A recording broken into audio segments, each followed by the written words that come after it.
ना किसी राहुल गांधी ने किया विकास, ना आएगी उनकी आबादी। हम क्यों चुने राहुल गांधी? हम तो मोदी जी को ही वोट देंगे। 4 लाइटें लगा करके, 2 दरवाजे लगा करके और रेलवे के आगे एक ट्रेन खड़ा करके तो उससे देश का विकास नहीं होगा। देश का विकास होगा शिक्षा, स्वास्थ्य, शिक्षा, रोजगार और युवाओं को किस तरह से बढ़ाया जाए, उनका स्किल डेवलपमेंट किस तरह से किया जाए, उस पे विकास होगा। और ये 2024 का जो चुनाव होगा वो इसी पे होगा। क्या नाम होगा चाचा? मेरा नाम Osama bin Laden. Osama bin Laden. 2024 में प्रधानमंत्री कौन बनेगा? वो मैं बनूंगा। देखिए, इनसे एक सवाल ये कह रहे हैं मोदी जी ने काम नहीं किया। मैं सीधा सवाल है, पहले भारत की जो अर्थव्यवस्था है 10वें स्थान पे थी, आज 5वें स्थान पे। सुनिए ध्यान से, इस समय हमारी जो जीडीपी ग्रोथ है 7.2 है। तमाम जो यूरोप के देश है, जो हर यूरोप में मंदी है इस समय, तब भी उनकी जो जीडीपी ग्रोथ है किसी की 1 पॉइंट है, किसी का 4 पॉइंट है, कोई माइनस में चल रहा है। तो आप वहां से अंदाजा लगा आपके सामने एक युवा ने कितने काम गिना दिए? 3.3 ट्रिलियन इकोनॉमी इस समय हिंदुस्तान की है। इससे और क्या बेहतर होगा? जो राष्ट्र हित के बारे में सोचता है वो देश का है, जो विश्व हित के बारे में सोचता है वो पूरे विश्व का है। नमस्कार, मैं अनुप कुमार आप सभी का स्वागत करता हूं। 2024 के चुनाव में 1 साल बाकी है, लेकिन राजनीतिक सरगर्मियां बड़ी जोरों पे है, उफान के ऊपर है। सब पार्टियों के अपने अपने दावे हैं। वहीं महागठबंधन के अपने दावे हैं कि मोदी जी को उखाड़ फेंकेंगे और महागठबंधन की सरकार बनाएंगे। लेकिन महागठबंधन का चेहरा कौन होगा ये किसी को अब तक पता नहीं चला है। जनता क्या कहती है उसी से जान लेते हैं। क्या लगता है 2024 में कौन? जी नमस्कार, मैं आशुतोष मिश्रा बनारस का रहने वाला हूं और हमारे क्षेत्र से प्रधानमंत्री नरेंद्र मोदी आते हैं। और जिस तरीके से इस समय हालात बनारस के हैं, जो सांस्कृतिक जगह था, जिस धरोहर को हम लोग सांस्कृतिक मान्यता देते थे, उसको तोड़ फोड़ के उजाड़ बाटिका जिस तरह से उन्होंने बनाया है, 4 लाइटें लगा करके, 2 दरवाजे लगा करके और रेलवे के आगे एक ट्रेन खड़ा करके तो उससे देश का विकास नहीं होगा। देश का विकास होगा शिक्षा, स्वास्थ्य, शिक्षा, रोजगार और युवाओं को किस तरह से बढ़ाया जाए, उनका स्किल डेवलपमेंट किस तरह से किया जाए, उस पे विकास होगा। और ये 2024 का जो चुनाव होगा वो इसी पे होगा, शिक्षा, स्वास्थ्य और नौकरी पे। किसको देखते हैं? देखिए, मोदी जी 9 साल बेमिसाल तो गिना रहे हैं, लेकिन एक बिल्कुल फेल हैं, बिल्कुल पूरी तरीके से फेल हैं। तो हमें लगता है कि अब दूसरे को मौका दे करके एक बार फिर देखना चाहिए। कौन? आप कह रहे हैं कि मोदी जी सही नहीं है, वो खोखले वादे करते हैं, यही कहना चाह रहे हैं आप? जी, बिल्कुल। तो कौन चेहरा होगा कि मोदी जी को टक्कर कौन दे सकता है? देखिए, चेहरे पे हम नहीं जाएंगे ना। चेहरा तो आप भी बन सकते हैं, आप इतने अच्छे बोल रहे हैं, इतने अच्छे पत्रकार हैं, चेहरा तो आप भी हो सकते हैं। क्या आप देश का विकास नहीं करेंगे? क्या आप देश के बारे में नहीं सोचते हैं? नहीं कर रहे। क्या आप राष्ट्र नहीं सोचते? मोदी जी क्या सोचते हैं? मोदी जी अपने कार्यालय के बारे में सोचते हैं। मोदी जी सिर्फ 5 स्टार कार्यालय खुलवाते हैं और वो प्रचार मंत्री और प्रधानमंत्री नहीं है। जी, उनको मैं प्रधानमंत्री नहीं मानता, उनको प्रचार मंत्री मानता हूँ मैं। प्रधानमंत्री नहीं मानते? जी, कर्नाटक खत्म हुआ, सीधे राजस्थान पहुंच गए भाई साहब बोरिया बिस्तर लेकर के। वहां पे बोल रहे हैं कि मैं भाजपा का प्रधानमंत्री हूँ। अरे भाई साहब, पहली बार मैंने देखा है 10 बार उन्होंने बोला मैं भाजपा का प्रधानमंत्री हूँ। मैंने पहली बार देखा है, मेरी उम्र 35 साल हो गई और मैंने पहली बार देखा है कोई कह रहा है कि मैं किसी पार्टी का प्रधानमंत्री हूँ। तो 24 में बदलाव हो? जी बिल्कुल बदलाव हो। एक युवा होने के नाते मैं बिल्कुल चाहूंगा कि पूरी तरीके से बदलाव हो। और जो व्हाट्सएप यूनिवर्सिटी का स्नातक छात्र है ना, व्हाट्सएप यूनिवर्सिटी का स्नातक छात्र हैं, वो भी पढ़ाई थोड़ा सा कुछ बाहर से किताबें खरीद ले, नेहरू के जी के बारे में, गांधी जी के बारे में, देश के बारे में थोड़ा सा किताबें पढ़े। बारे में कुछ दिन पहले, 2-3 दिन पहले मैंने सुना आपके जो चहेते सांसद, पूर्व सांसद राहुल गांधी जी कह रहे हो तो एनआरआई थे। एनआरआई क्या थे? गांधी जी थे विदेशी नहीं थे, वो तो पूरे देश के थे। उनको तो कहाँ अवार्ड गांधी कह रहे हैं, आपके सांसद कह रहे हैं, आपके नेता यार, उनको कहाँ सम्मान नहीं मिला है। उनको हर देश पूछती है, महात्मा गांधी जी को हर देश पूछती है, कौन देश नहीं पूछता है? नेता तो कह रहे हैं बाहर के थे। कौन? राहुल गांधी। वो बाहर के थे, वो बाहर वाले मानते हैं उनको बाहर के थे, देश वाले मानते हैं देश वाले हैं। सब राहुल गांधी देश। मेरा एक सवाल है, सब देश जो राष्ट्र हित के बारे में सोचता है वो देश का है, जो विश्व हित के बारे में सोचता है वो पूरे विश्व का है। राहुल मोदी जी भी आप कह रहे हैं कि देश के बारे में नहीं सोचते, आपका कहीं ना कहीं इनडायरेक्टली इशारा राहुल गांधी के ऊपर भी यही है कि वो देश के बारे में नहीं। जो राष्ट्र हित के जो युवाओं की लड़ाई लड़ रहा है, राहुल गांधी जी युवाओं की लड़ाई लड़ रहे हैं। उन्होंने भारत यात्रा निकाली थी, उनको प्रधानमंत्री जी उनको बनाया जाना चाहिए, बिल्कुल बनाया जाना चाहिए। राहुल गांधी ने भारत जोड़ो यात्रा निकाली थी ना, इसलिए उनको प्रधानमंत्री। सुनो भाई साहब, अब मेरा एक सवाल है, 1 मिनट इधर आ जाइए, मैं जवाब दे रहा हूँ। देखिए मैं कहना चाह रहा हूँ, ये रेलवे की बात कर रहे हैं, रेलवे की बात मैं शुरू करूंगा बनारस से ही। बनारस में पहले रेलवे स्टेशन का क्या हाल था, किसी से छुपा नहीं है। रेलवे स्टेशन पे हम जाते थे, शर्म आती थी कि रेलवे स्टेशन है, वो भी बनारस का, जहाँ देखो पान खा के लोग थूका रहते थे।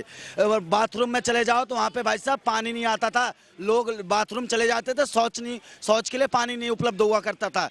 रेलवे में चले जाओ, वहाँ पे ऐसे डब्बे होते थे कि उल्टी हो जाएगी। आज रेलवे अपना नंबर 1 पे वर्ल्ड क्लास का रेलवे स्टेशन बन चुका है। और दूसरी चीज, पहले हमारी जो बहनें हुआ करती थी, माता बहनें, वो खुले में शौच करने जाती थी, उनको शौचालय का व्यवस्था नहीं, का दाना नहीं तो शौच करने का। सुनिए तो सही, सुन तो लीजिए, महंगाई पहले सुन, महंगाई बता दे हूँ, सब बताऊंगा, 1 मिनट सब्र तो करिए। पहले हमारी जो बहनें माताएं थी, वो खुले में शौच करने जाती थी, और लकड़ियां लेने खुले में जाती थी, पानी लेने खुले में जाती थी। आज सब चीज की व्यवस्था हो गई। और सुनिए, मेरा भाई साहब से एक सवाल रहेगा, सब ये कह रहे हैं, 1 मिनट सुन लिया ना। 1 मिनट, एक सवाल है, देखिए इनसे एक सवाल, ये कह रहे हैं मोदी जी ने काम नहीं किया। मैं सीधा सवाल है, पहले भारत की जो अर्थव्यवस्था है 10वें स्थान पे थी, आज 5वें स्थान पे। सुनिए ध्यान से, इस समय हमारी जो जीडीपी ग्रोथ है 7.2 है। तमाम जो यूरोप के देश है, जो हर यूरोप में मंदी है इस समय, तब भी उनकी जो जीडीपी ग्रोथ है, किसी की 1 पॉइंट है, किसी का 4 पॉइंट है, कोई माइनस में चल रहा है। तो आप वहां से अंदाजा लगा, आपके सामने है कि युवा ने कितने काम गिना दिए। 3.3 ट्रिलियन इकोनॉमी इस समय हिंदुस्तान की है। तो इससे और क्या बेहतर होगा? और क्या चाहिए? अभी मैंने बोला था ना कि जो व्हाट्सएप यूनिवर्सिटी का स्नातक छात्र है, इनके पास मैसेज आ जाता है कि दिन भर कौन सी लड़ाई, किस बात पे लड़ाई करनी है, किस बात को छेड़ना है। और मैं 1 मिनट मैं बता रहा हूँ, आज आप बनारस की बात कर रहे हैं, दिल्ली मेट्रो में चले जाएंगे, अगर वहाँ के वॉशरूम आपने यूज किया होगा तो वहाँ पे भी थूका हुआ है, वहाँ पे भी गंदगी मची हुई है, गंद मचा हुआ है। अगर आप नहीं जानते होंगे तो जाके देख लिए, देश की राजधानी है, ठीक है। और दूसरा, मेट्रो के टॉयलेट की आप बात कर रहे थे ना, बनारस के टॉयलेट ऐसे रहता कि वहाँ पे आदमी जाके सो सकते हैं, इससे बड़ी बात अब क्या? सोएंगे। उस पे सो सकते हैं आदमी, इतना साफ है टॉयलेट। सो के देखा। भाई साहब हम नहीं, एक बात, ये सफाई की बात बोल रहा हूँ, आप भी सा के सो सकते हो, ये भी सो सकते हैं, हम भी, इतना साफ है टॉयलेट। और कांग्रेस की बात, आप कह रहे हैं कि व्हाट्सएप यूनिवर्सिटी से आए हैं, आपने मुद्दा उठाया रेलवे का, जी, जीडीपी का, उन्हीं मुद्दों पे इन्होंने जवाब। नहीं, मैं रोजगार का मुद्दा उठाता हूं, मैं रोजगार की बात करता हूं। कितने 2 करोड़ लोगों को रोजगार देने की बात किए थे, कितने लोगों को रोजगार दिया? देखो, चिल्ला के व्हाट्सएप का ज्ञान देने से देश नहीं चलेगा ना मित्र। ज्ञान से आप एक मोदी जी ने कहा सब रोजगार अपने रोजगार पैदा कीजिए। बिल्कुल उन्होंने कहा, नौकरी को उन्होंने तो बोला था पकौड़े तल के पैदा करिए। उन्होंने तो बोला था एमबीए स्टूडेंट को, इंजीनियर स्टूडेंट को, सब लोग पकौड़े तलिए, और सब लोग तल भी रहे हैं, सब लोग तल भी रहे हैं। बात कर रहे हैं भाई साहब, पकौड़ा तो एक सी भाई साहब रेस्टोरेंट कंपनियां चलाती हैं, मैकडोनल्ड देख लो, डोमिनोज देख लो, इन लोगों का मेन कारोबार पकौड़ा ही तलना है। आज देख लो कहां से कहां है। और दूसरी चीज भाई साहब से बोलूंगा, ये कह रहे नौकरियां नहीं है, व्हाट्सएप कह रहे यूनिवर्सिटी के हम लोग छात्र, बीए बीएड किए हुए छात्र पकौड़े तलेंगे। भाई साहब सुनिए, जिसके अंदर काबिलियत है ना वो लग गया है, जिसके अंदर काबिलियत नहीं है वो भीख भी मांगता है, और जिसके अंदर काबिलियत है वो पकौड़े तलेगा, जिसके अंदर काबिलियत है वो प्लेन भी चलाएगा, रेल भी चलाएगा। इसमें होगा बदलाव, कह रहे हैं भैया। भाई साहब ना किसी राहुल गांधी ने किया विकास, ना आएगी उनकी आबादी। हम क्यों चुने राहुल गांधी? हम तो मोदी जी को ही वोट देंगे। युवा देश के वो युवा कैसे हो सकते? वो खुद कहते हैं कि हाँ मैं पप्पू हूँ, वो खुद कहते हैं कि मैं पप्पू हूँ आपके लिए। तो इससे बड़ी कोई बेइज्जती वाली बात नहीं है। बहुत देर से मोदी जी का समर्थन कर रहे हैं, योगी जी का समर्थन कर रहे हैं, बहुत सुन आप 5 काम योगी जी के, मोदी जी के धरातल के जुड़ी हुई है। ये नहीं है हिंदू मुस्लिम नहीं होगा, भारत पाकिस्तान नहीं होगा, राम मंदिर पे बात है, विकास के जो जनता के विकास के पहले पूरे भाई साहब देश में बिजली व्यवस्था पूरे गांव तक नहीं पहुंची थी, आज हर गांव तक बिजली है। पहले सड़कें गांव तक नहीं थी, गांव तक सड़कें पहुंच चुकी। हर आम आदमी को शौचालय मिल गया, हर आम आदमी को आवास योजना मिल गया, हर आम आदमी आज बैंकिंग सिस्टम से जुड़ गया। लोग कौन भाई? राशन के भाई साहब 80 करोड़ उन लोगों को दिया जा रहा है जो ना जो असमर्थ थे इसका मतलब नहीं वो भूखे मर रहे हैं। अच्छा भूखे असमर्थ थे का मतलब क्या है? असमर्थ हैं या थे का मतलब क्या है? मैं इसका मतलब बता रहा हूँ। रोजगार नहीं है, उनके पास काम धंधा नहीं है। कोरोना काल जानते हो सबसे बड़ी महामारी थी पूरे विश्व के लिए, और आज पूरा देश जो दुनिया भर के देश हैं वो आज भाई पैरों पे नहीं खड़े हो पाए वो देश। और हिंदुस्तान की देखो जीडीपी 7.2 है, और आने वाले समय में हमारी अर्थव्यवस्था तीसरे स्थान पे होने वाली है, और आप कह रहे हो खाने के लिए दाने नहीं है हिंदुस्तान में। भाई साहब कहाँ से आए हो ज्ञान लेके? 80 करोड़ लोगों को फ्री राशन तो आप लोग ही दे रहे हैं, बीजेपी ही दे रही तो बीजेपी दे रही है तो क्या गलत कर रही है क्या? मतलब उन्होंने राशन योजना चला दिया तो सब भूखे मर रहे। है। क्या नाम होगा चाचा? मेरा नाम Osama bin Laden. Osama bin Laden. हाँ, 2024 में प्रधानमंत्री कौन बनेगा? वो हाँ। मैं बनूंगा। मोदी जी अच्छे नहीं लगते? मैं बनूंगा। नहीं, मोदी जी अच्छे नहीं लगते। नहीं क्यों? है? क्यों अच्छे नहीं लगते मोदी जी?